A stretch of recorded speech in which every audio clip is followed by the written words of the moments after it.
안녕하세요. 주 목사입니다. 매주 목요일 신앙서적 한 권을 추천하고 함께 은혜를 나누는 한 권에 만나 144번째 시간입니다. 오늘 함께 나눌 책은 니제이 굽타 지은 기독교, 로마를 뒤흔든 낯선 종교입니다. 본서는 면밀한 시선으로 로마 사회와 1세기 기독교의 모습을 비교하여 살피면서 당대의 예수 추종자들이 왜 이상하고 위험하면서도 매력적인 존재로 비춰졌는지 설명합니다. 저자가 보여주는 기독교의 길들여지지 않은 본질은 오늘날 너무도 익숙해진 기독교의 낯설음을 불어넣어 우리의 신앙을 새로운 눈으로 돌아보게 할 것입니다. 저자인 니제이 굽타는 노던 신학교에서 신약학 교수로 재직하고 있으며 독자의 눈높이에 맞춘 평이한 언어로 신학을 풀어내는 남다른 학문적 두각을 나타내는 젊은 신학자입니다. 목차를 살펴보겠습니다. 1부 그리스도인이 된다는 것은 무슨 의미인가? 2부 1세기 그리스도인은 무엇을 믿었는가? 3부 1세기 그리스도인은 어떻게 예배했는가? 4부 1세기 그리스도인은 어떻게 생활했는가? 종합적 고찰, 이상한 종교. 책 속으로 들어가 보겠습니다. 오늘날 종교는 주로 개인이나 공동체의 영감을 위한 개인의 선택으로 여겨진다. 마치 쇼핑하듯 교회를 고르거나 종교를 체험해 볼 수 있다. 종교인이 소비자가 되고 영적인 것이 상품이 된다. 하지만 고대인들에게 종교는 이와 정반대였다. 신들이 모든 것을 주관했다.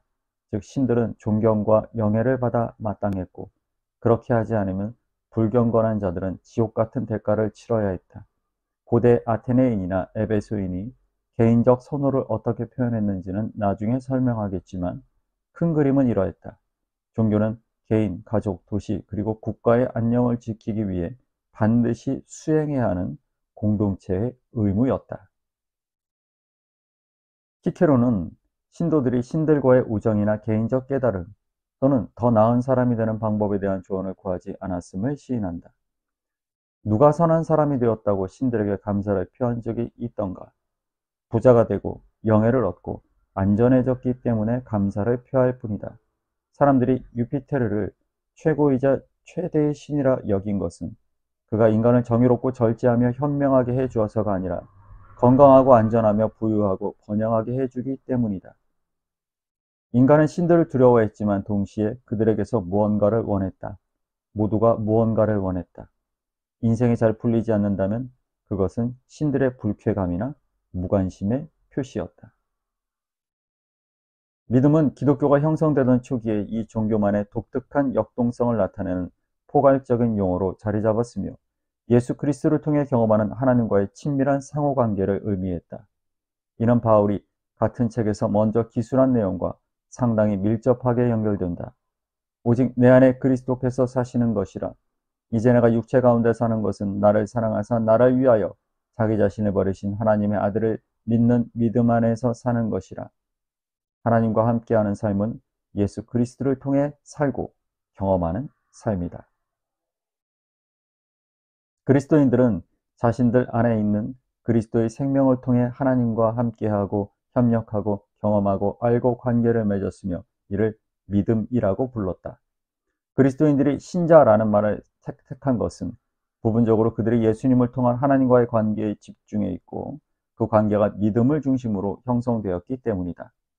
1세기 그리스도인들이 믿음과 신앙이라는 언어를 고수했던 또 다른 이유는 그들의 강조점이 보이지 않고 때로는 손에 잡히지 않는 것을 믿는 믿음, 현재 경험되지 않는 미래의 것을 믿는 믿음, 그리고 사회의 흐름에 거스르는 것을 믿는 믿음에 있었기 때문이다.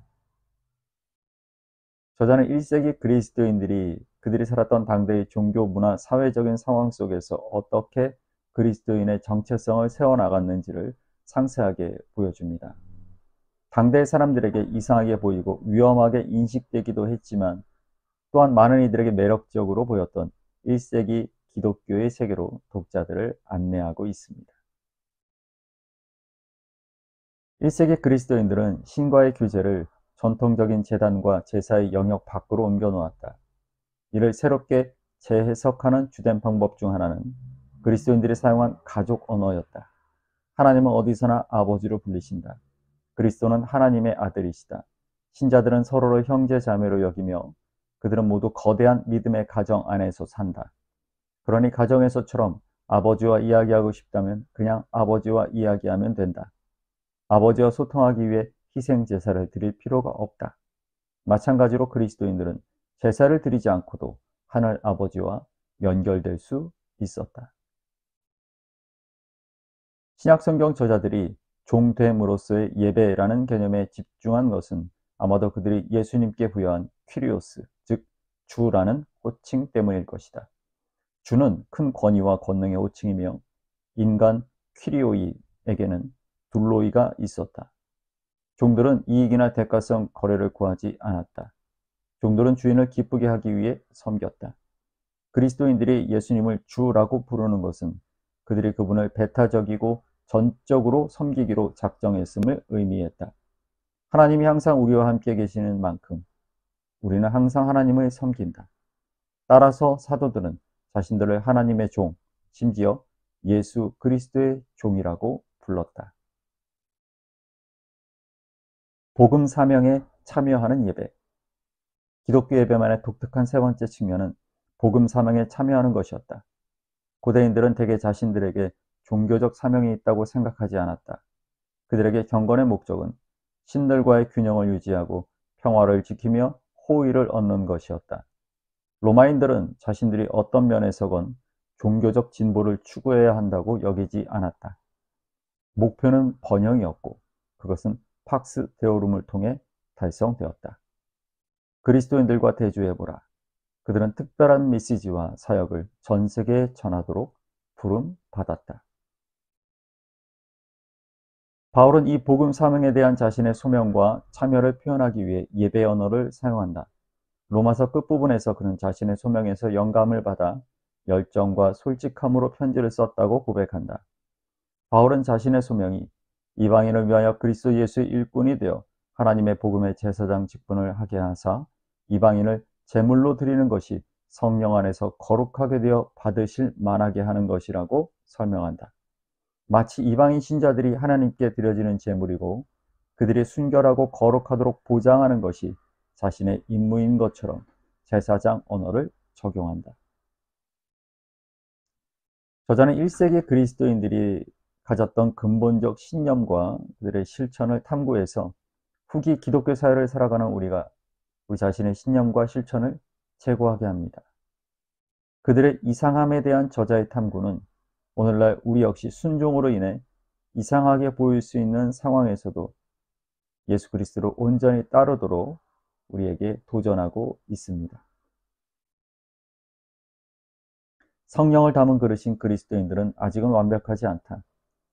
하지만 하나님의 영이 지닌 변화시키시는 능력을 통해 점점 더 온전하고 완전하게 빚어져 완벽한 하나님의 형상이신 그리스도를 점점 더 닮아가게 된다. 따라서 사람들이 당신들의 하나님은 어디 계신가? 라고 물을 때 그리스도인들은 여러 답변을 동시에 할 수 있다. 그분은 하나님의 특별한 거처인 하늘에 계신다. 그러나 하나님은 또한 영이시기에 그분이 원하신다면 우주 어느 곳에나 계실 수 있다. 그리고 그분은 자기 백성 안에 거하신다. 그리스도인들은 걸어다니는 성전이며 하나님이 자기 백성에게 주신 성령을 통해 하나님의 임재를 담는 거룩한 그릇이다. 연약한 인간의 몸은 말할 것도 없고 상상할 수 있는 가장 거대한 성전이라 해도 하나님의 광대한 존재를 온전히 담을 수 없다. 그러나 은혜로우신 하나님은 자신의 살아있는 영을 인간의 죽을 육신 안에 두셨다. 이런 이유로 그리스도인들은 서로를 성도들이라고 불렀다. 이는 그들 자신이 영적 완전함의 의미에서 성스럽다고 믿어서가 아니라 하나님이 그들 안에 거하시며 그들의 뼈와 살과 피로 된 집으로 삼으신 특권을 상기하기 위해서였다. 저자는 1세기 그리스도인들이 당대 사람들에게 낯설고 이상하게 보여졌던 이유를 설명해 주는데 책을 읽어가다 보면 익숙한 현대의 그리스도인들에게도 낯설게 느껴질 수 있습니다. 왜냐하면 우리가 처음 교회가 세워졌을 때 신자라고 불렸던 이들의 모습과 달라져 있기 때문입니다. 책을 마치면서 저자가 이야기하는 그리스도인의 예배란 무엇인가에 대한 정의를 나누며 오늘 한 권을 만나 144번째 시간을 마치겠습니다. 한편으로 그리스도인들에겐 하나님과의 예배를 중재하는 제사장이 없었다. 이는 형식적으로는 사실로 보였다. 하지만 다른 한편으로 그들은 자신을 제사장 직분을 가진 공동체, 즉 제사장 백성으로 여겼다.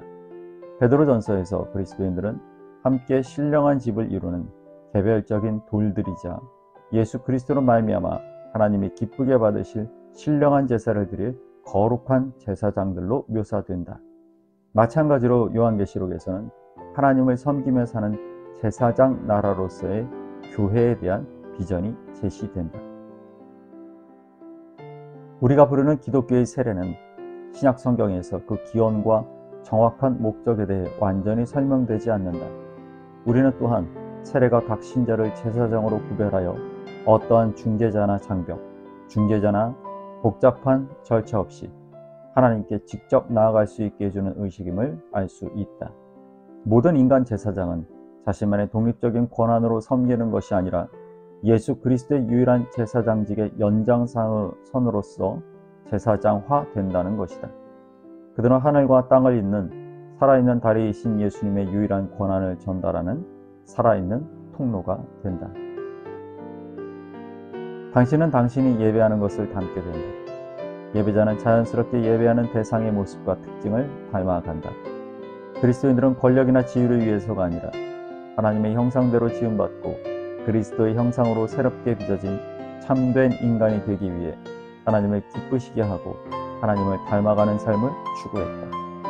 이는 그리스도의 성품, 그의 겸손, 사랑, 의로움, 순결함을 본받는 것을 의미했다.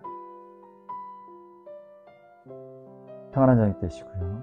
교회에서 뵙겠습니다. 감사합니다.